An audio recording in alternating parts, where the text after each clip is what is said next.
Deep for the Red Dragons, 25, Viglio. The Quakers will be set to punt with the football at the 10-yard line, 4th down and 8, and McMillan is set to kick it away. Viglio is the only man back. They may try and block this, Gary. Oh, yeah, they're going for it. They've got the one man back. They're not setting up for a return, that's for sure. When you're punting from your own end zone, they're going to be coming at you. And McMillan gets away a wobbly knuckleball, and Viglio fair catches it at the 40-yard line. Very good punt, all things considered. He was 2 yards deep in his end zone. He got that out to the 40. He's averaging 32 yards a kick. That one was 30.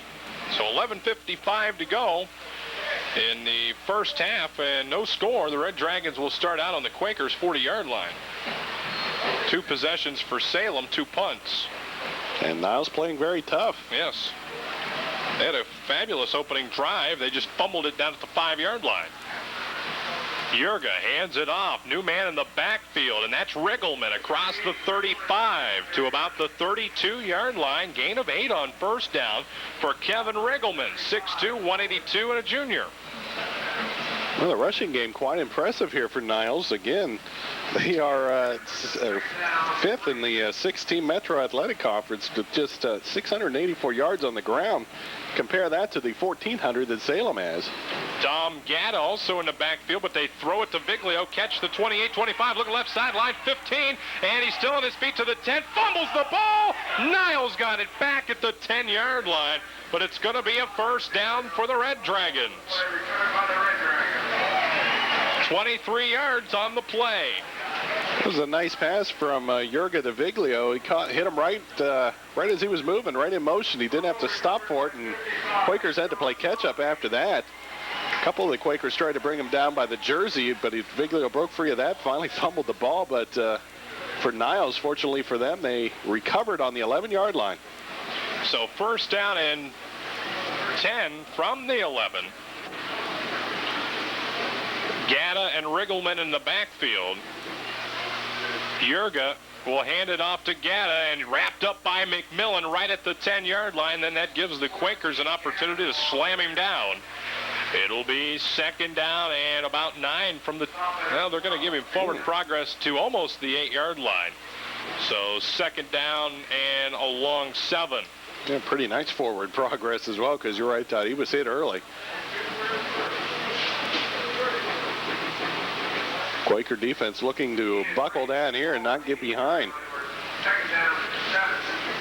Splitting far to the right side is Lucas Bako, and Viglio is in the slot right, and Jurga needs a timeout. 10:18 to play here in the first quarter, and no score. You're listening to high school football on WSOM. Please support on November 7th. Please vote yes to keep our schools and its programs successful.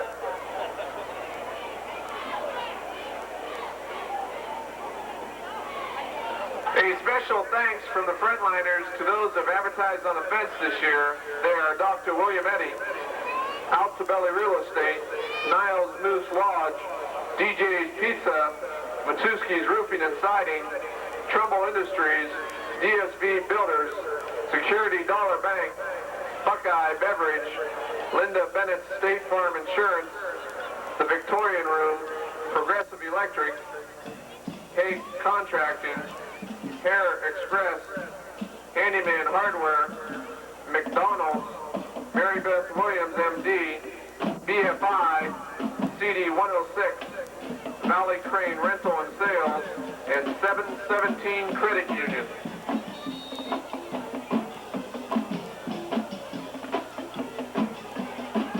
Second down and 7 yards to go from the 8-yard line for the Niles McKinley Red Dragons. They throw it to Viglio, but it ends up hitting one of the Quaker defensive linemen in the helmet. And that'll make it third down and 7. So they tried that little hitch pass again to Viglio, but unsuccessful this time. That's the first incompletion, as Jurgen started out 4 for 4. Well, so far on the night tonight, Niles is 2 for 2 on their third down conversions. Well, on the other side, the Quakers are just 1 for 3. And this is a big one here. Dieter Keller splits to the left with Viglio on third down from the 8. Play fake. Jurga rolls right, has a man open. The ball is incomplete. They were looking for tight end Nathan Wentz, and he was wide open in the end zone. Jurga underthrew him, and then he couldn't come up with the catch, and they're going to try a field goal. Well, the Quaker coaching staff not happy with the coverage on that. He was wide open. And I'll tell you what, Todd, this kid has a leg. I was watching him warm up. He was kicking him from 45 yards earlier tonight. Now, this is Christian Trudell. He has 2 field goals on the year of 21 and 37. This one is right in the middle of the field. It'll be 25 yards. Good snap, good hold. The kick is up, and it is good. So the Red Dragons strike first with 10:05 to play in the first half. It is the Red Dragons 3, Salem nothing. You're listening to high school football on WSOM. The Niles Frontliners are having a booster bash immediately after tonight's game at Trini's Lounge. The cost is just $6 per person and includes pizza, wings, and refreshments. Everyone is invited.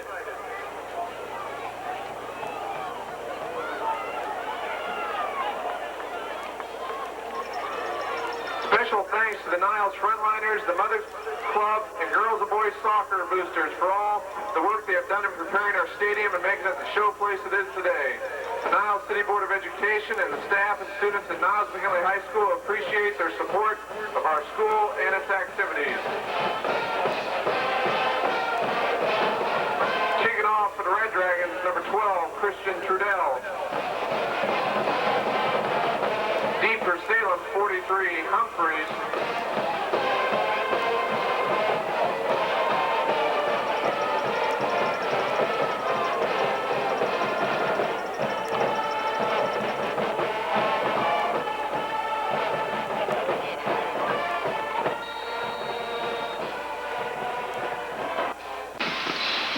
Nothing Red Dragons as Christian Trudell squib kicks one along the ground. It'll be taken by Ryan Fritz at the 16-yard line, looking for room 30, and will go down at the 33-yard line. 17-yard return. And with 9:59 to play first half, it's 3-0 Niles. Probably not what the Salem fans thought the scoreboard would read at this time. It is kind of a shock where, you look at the stats before the game, you just try to measure up what you think's going to happen, and you see all this yardage that Niles has given up defensively. But then again, the Quakers really haven't had the ball, for all that long. They had it for the first drive, and they moved it a little bit. But then the second drive, they picked the ball up on their own 5-yard line. There really wasn't much they could do at that point. But Niles offensively has been the surprise tonight. Wing T offense. Quakers and Martin handed off to Humphreys. Breaks one tackle, makes his way to the 40. Still on his feet. He bounced off of Sutton. Was able to gain about 7 or 8 yards on the play. Well, Gary, the Salem defense for the 5th straight game, or should be the 6th straight game, did not allow his opponent to score in the first quarter. Quakers are averaging almost 6 points in the first quarter, but they could not score. But that defense has played well. Only gave up a field goal again with their backs against the wall. Well, they've given up a lot of yardage, in between the field, but when they got down to the goal line, they've hunkered down. They got that fumble, and then they did hold them to a field goal. 2nd down and 2. It's Humphreys again up the middle of the field. First down as he gets to the 44-yard line. It'll be a gain of 4 yards for Jason Humphreys, who has 8 carries for 36 yards here in this first half of play, averaging 95.7 yards per ball game. And the Quakers move the sticks for the 3rd time, and all of them via the rush. So first down and 10 Quakers from the 44. Anytime Humphreys gets a running start before he gets the handoff, he just dove for the first down marker. Quakers left to right here in the second quarter. Martin turns and hands to Humphreys again. A good play for the Quakers across the 50 to the Niles 48-yard line. That's about an 8-yard gain on first down, Gary, and the Quakers are still averaging almost 7 yards per first down attempt this year. Well, you'd think that would go down as the season goes on, but the Quakers really have kept it up there. And, man, when you get 7 yards on your first down, that just opens up so many doors for what you can do. Quakers are averaging almost 13 first downs per ball game. Same for the opponent. on the season. The Quakers, of their first down, 63 via the run, 12 via the pass, and 2 on a defensive penalty. They pitch it near side. Humphreys cuts upfield, hit by Nick Lowe at the 48, but will stretch forward and looks to have a first down. How many times already have we mentioned Nick Lowe's name, at least applying a hit? They're going to spot the ball back a shade, and it'll be just shy of the first down, a gain of 1.5 yards. Well, now, again, it's close. He doesn't have it. I mean, that first down marker is on that side of the 44, and he isn't even to the 44. They were giving away a Chevy S10. I thought maybe thought it was ours. Yeah. Well, where we parked, we were waiting for him to say that he didn't move. So yeah, well, we may have to walk home. And you're right, Todd. It is about a foot short.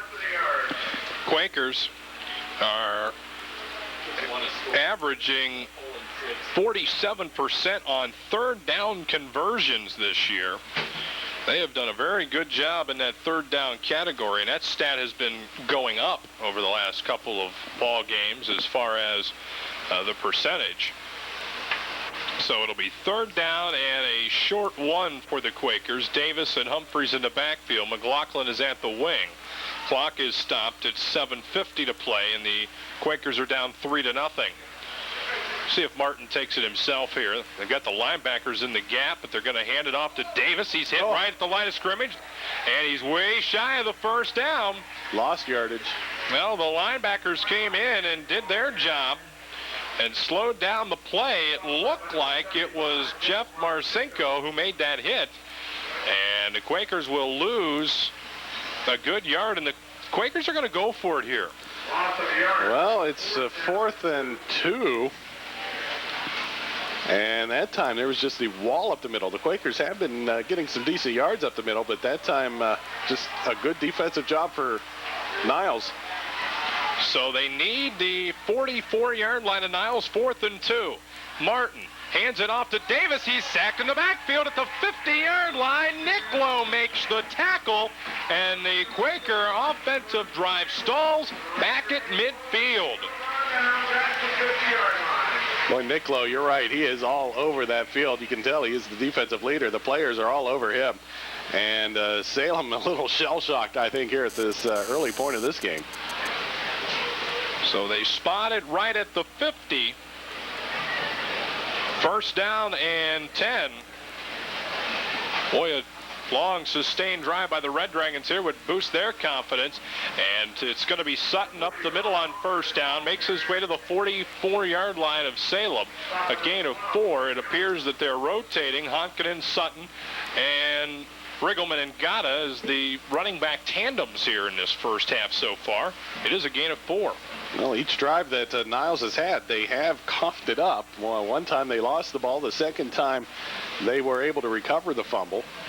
So let's see if they can hold on to it this time. Yerga. Busted play. Yerga's in trouble, but gets out of it, breaks 2 Quaker tackles, has a first down, and still on his feet to the 32-yard line. McMillan had him sacked in the backfield, then Morrison couldn't wrap him up, and it's going to be a big gain of about 14 on the play and a first down. Well, McMillan had him dead to rights, and somehow Yerga got away from that, and he even did get around the other Quaker players. Incredible broken play, and how many times do you see broken plays go for big yardage like that? 7th first down for the Red Dragons. I backfield on 1st and 10 from the 32-yard line. Clock at 5:45. Yerga turns and hands it off tailback. Sutton hit at the 28 by Hendershot. Will lean forward to the 26. It'll be a gain of almost 7 yards. Nothing fancy, just right up the middle from that I formation. Gets a couple good blocks and gains about 5 or 6, yeah. So it'll be 2nd down and a short 5 yards to go. Viglio will split right. Jones will come to the near side. Tight end is Lehman. And again, the I backfield. 3-0 Red Dragons. Yerga hands it fullback. Honkkinen just beating off a Quaker tacklers all the way down to the 21-yard line at another first down. Might be a little short, Todd. Well, they did spot it back at the 22. And a measure. Remember, in the third quarter tonight, we will give away a pair of tickets to go see Youngstown State take on Central Michigan tomorrow night at Stambaugh. You will be required to pick those tickets up tomorrow night or this evening at the station. Just shy. So with the clock stopped at 4:54, the Red Dragons will have third down and inches. So far, Niles 2 of 3 on third down conversions, and looking at where they all happen on the Salem side of the field. Time of possession here huge for Niles tonight. Two wideouts right. Jurga, the quarterback, will take it himself, squirts through to the 18-yard line. It's going to be a first down as the Red Dragons again move the sticks. Well, the Quakers defense hasn't done much to stop them in the middle of the field. And the watch on that one, it looked like one of the Niles players jumped off a little bit soon, but no flag, and we haven't had a flag yet tonight.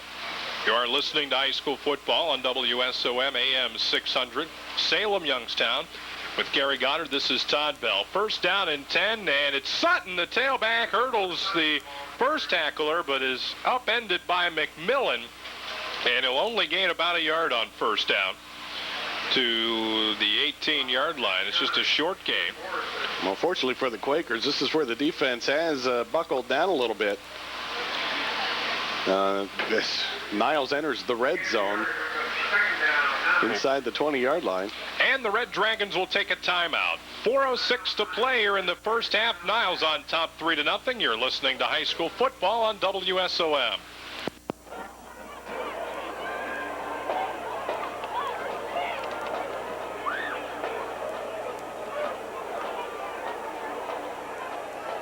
There are two area high school football scores to report.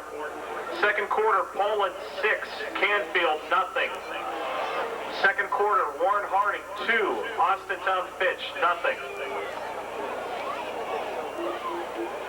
The Niles City Schools are asking for community support on November 7th. Please vote yes to keep our schools and its programs successful.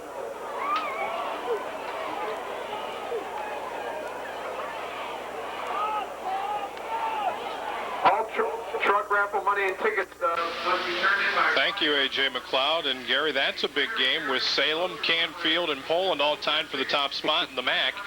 And those two going head-to-head tonight.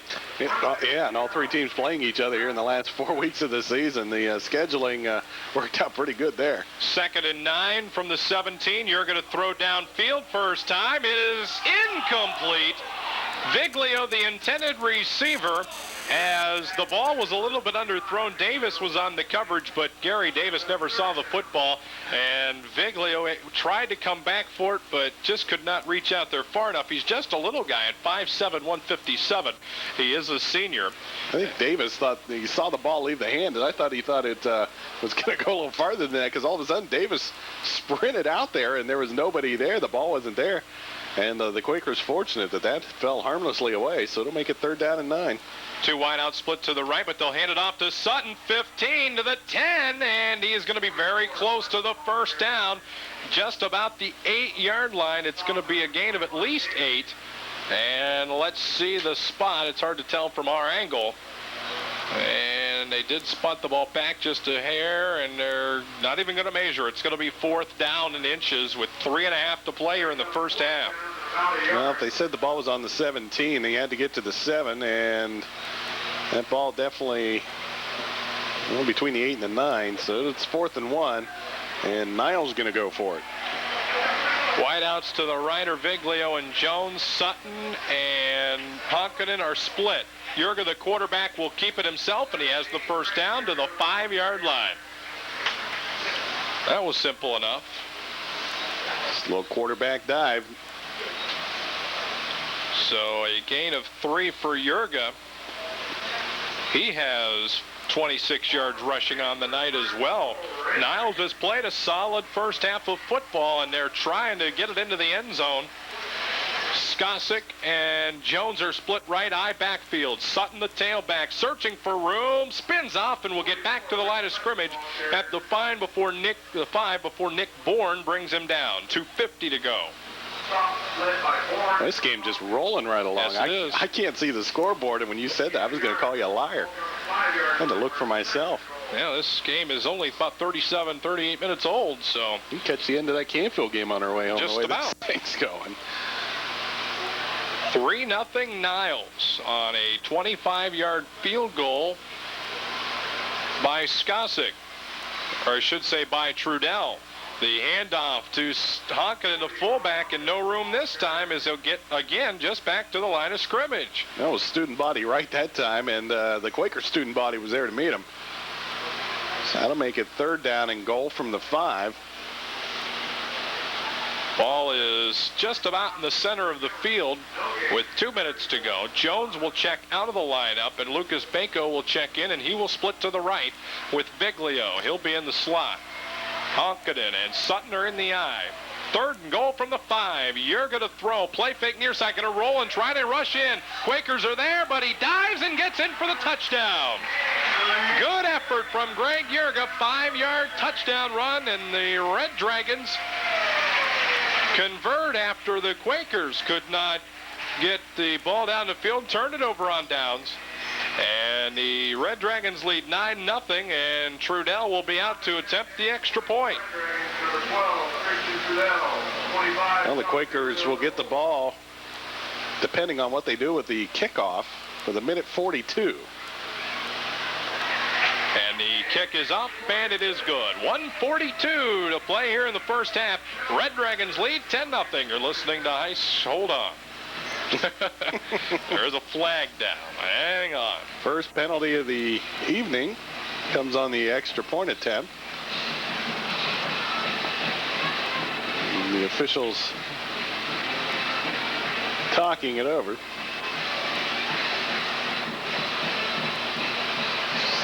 Still no call. Now they're talking with the Niles captain. Well, they're going to call it a illegal chop block. Is that 15 yards? I want to say it's a 15-yard personal foul type penalty. It's like a personal foul. So that'll push him back. Then again, Trudell has such a leg. He's very capable of making this. Well, it's only going to be a 10-yard penalty. So it'll end up being a 30-yard extra point. There's a lot of teams that just throw the offense back out there. Sutton is the center. Good snap, good hold. Kick has got the distance, and it's right down the middle again. Now 1:42 to play here in the first half, and the Red Dragons are on top 10-0. You're listening to high school football on WSOM.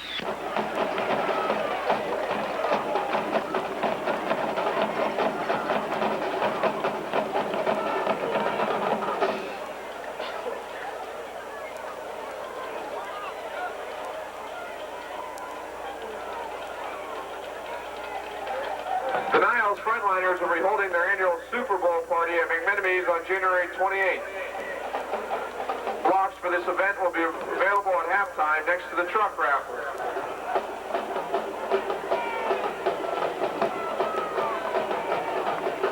The coaches and the football mothers would like to thank an anonymous donor for feeding the team before tonight's game. Kicking off for the Red Dragons will be number 12, Christian Trudell. D for Salem, 43, Humphreys.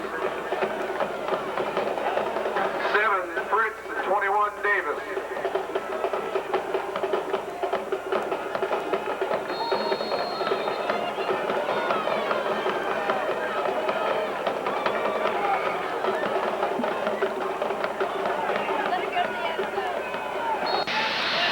Trudell's kickoff rolls into the end zone, and that is automatically a touchback in high school football, so it comes out to the 20-yard line. Gary, 1:42 to go, and the Quakers down 10. What do you think Salem will do here? Will they try and move it down the field? Well, the Quakers' running game is their forte. They don't like to throw the ball as least amount as possible, and when you're in the 2-minute drill, that's unfortunately what you got to do. So I don't know what Coach Bourne is deciding here. maybe at least move the ball down the field, try to get a spark going. But then again, if you fail to get a conversion, Niles has been rolling, and they could get the ball right back. Hendershot in motion near side, and it's a handoff to Davis straight up the middle, and they've got him shut down. He will wiggle forward to about the 22-yard line. It'll be second down and about 8 yards to go, and it doesn't appear Salem is in any hurry. Yeah, again, the Quakers with all 3 timeouts as well, too, so they could burn them if they wanted to. And they may use them in case they break one here on a long run. It's not going to be a very pleasant locker room at halftime, I would imagine, for the good guys. 1:08 and counting first half. Martin will roll to the near side, looking downfield, throws over the middle, through the hands of McLaughlin at the 32-yard line. Coverage by Gatta, and it'll be third down and 8 yards to go. Clock stop with 60 seconds to go. Well, that'll stop the clock, too, so if the Quakers don't convert here, Niles will get a chance. It'll be third down and 8 with the ball on the Quaker 23-yard line. Salem will host the Canfield Cardinals a week from tonight. Salem with 2 home games left, and they will play them in weeks 8 and 9, where they travel to Poland in week 10.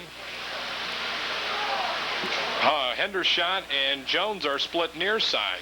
Murray tight to the left on third down, handed off to Humphreys up the middle. Now tries to go left, breaks 2 tackles, and will be brought down at the 26-yard line, tackled by Marty Puckett. And now the Red Dragons burn their final timeout with 48 seconds to go. We'll keep it here. Some activities going around on Salem Quaker Sports, Gary. Well, there's a lot of fall sports going on, and a lot of the teams are being very successful. The soccer team beat Canfield last night 2-1. They are the MAC champs all alone with that win, and they start their tournament drive Wednesday at home against Boardman. The Quakers the #1 seed there, and they'll keep home field advantage at least throughout the I believe the district part, for sure the sectional, but I believe the district too. Volleyball ends up 11th in the state. They beat Poland last night, and they are the MAC champs for the umpteenth year in a row. Well, 2 for MAC. MVC goes way back before that. They've never lost an MVC or a MAC game. Their tournament also starts Wednesday at Canfield. That's been moved from Ravenna Southeast. They play Liberty, and then I believe they play the very next night against Field, and both those teams really aren't very good, so the Lady Quakers there should roll on. Also, congratulations to the JV team. They are MAC champs.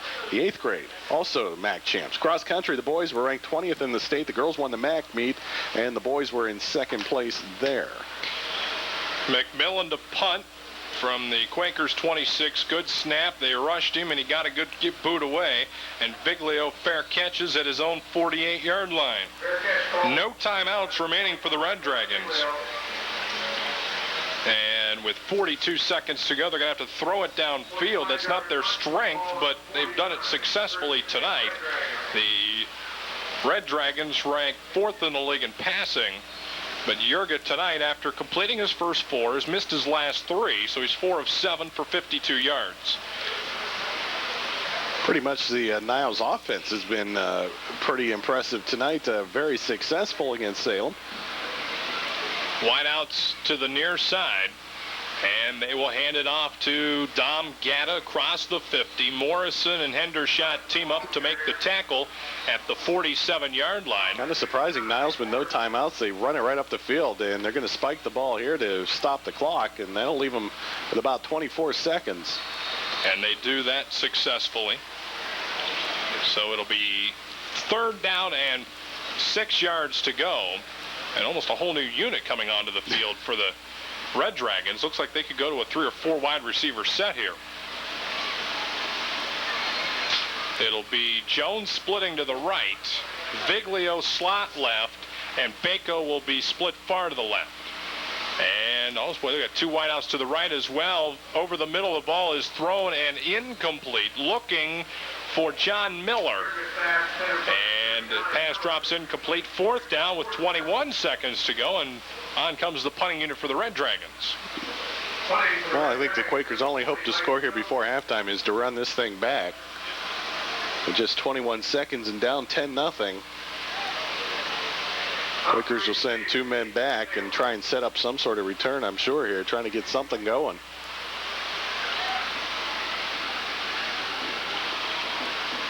Skosic to kick, averaging 29 yards a boot. This one spirals to the right sideline. It'll be taken by Humphreys at his own 18 and nowhere to go. Gatta and Sutton bring him down with 10 seconds to go. And the Quakers will run one play, and that'll be it for the half. 30-yard punt, no return. Niles won the coin toss, too, so they will start out the second half with the ball. Well, Quakers don't even have to run a play. The clock starts right now, so that'll do it for the first half of play. The Quakers will head to the locker room, and they trail in this one by a score of 10-0. It has not been a good first half for the Quakers. The Red Dragons have looked impressive in this first half of action as they lead it by a score of 10-0 here at halftime. Let's go back to the WSOM High School Sports Studio and A.J. McLeod.